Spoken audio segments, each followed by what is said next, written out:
Welcome back to another video. This video is about this PC I picked up for 20 bucks on Facebook. This is not the first of this type of PC I've had, but this one had like a TV tuner card, and then it was what it's supposed to ship with, and it had that removed. But I've been having a decent amount of fun with using this machine, kind of.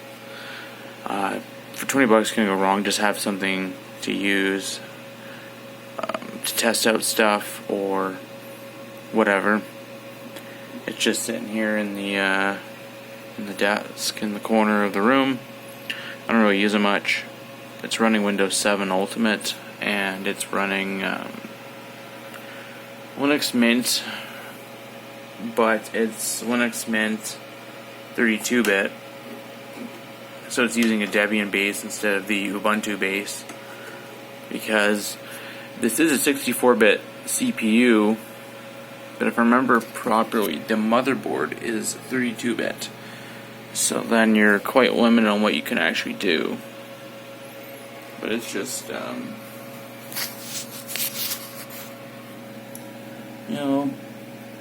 Windows XP machine. That's a Pentium 4.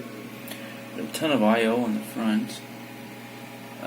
2 disk drives. None of these will read CDs though. CDRs. I have a whole bunch of old operating systems installed on CDRs, and it won't run them.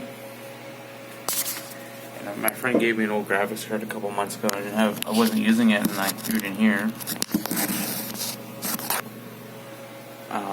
Yeah, 2 gigabytes of RAM, DDR2. I threw in 2 hard drives, so I have Windows 7 hard drive and Linux hard drive.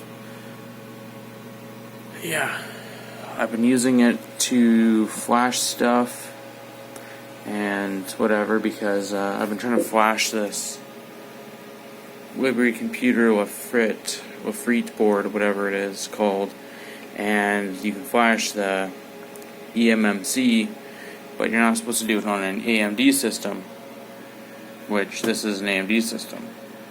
Apparently there's a USB timeout error bug that happens when trying to flash these boards, and it only happens AMD machines.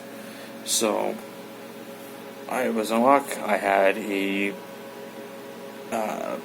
Intel machine, and I had a spare hard drive, so away we went, and I've been trying to flash this ever since.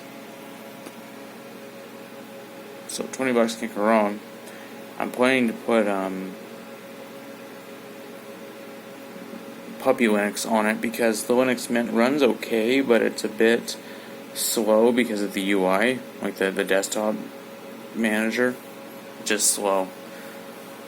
Uses up a lot of RAM, so I think it's running Cinnamon, and it just is slow. So I'm going to install something more lightweight, probably Puppy Linux, which is what I've used mostly on old machines like this. So once I get this board figured out, I'm going to reflash it to Puppy Linux and see what happens. I did have a terrible time trying to boot Windows 7 and Linux on this machine. It wouldn't do it either. It had needed a BIOS upgrade, and I think that my BIOS was, we'll check actually now what it was, but the BIOS was like the first version ever installed on this machine, and it just did not want to work with anything that wasn't Windows XP.